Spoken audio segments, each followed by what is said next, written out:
In this video, I'll show you how to program universal remotes for Emerson TV. Step 1. Preparation.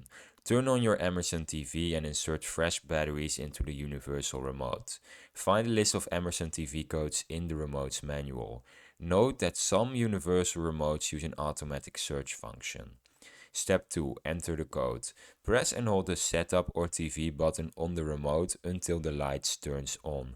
Make sure to point at your TV. Enter a 4 or 5-digit code from the Emerson from your list.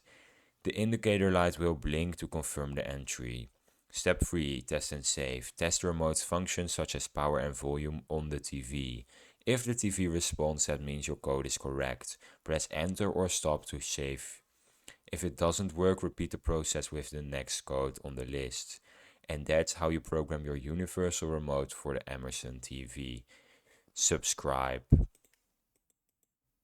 Oh, have a nice day.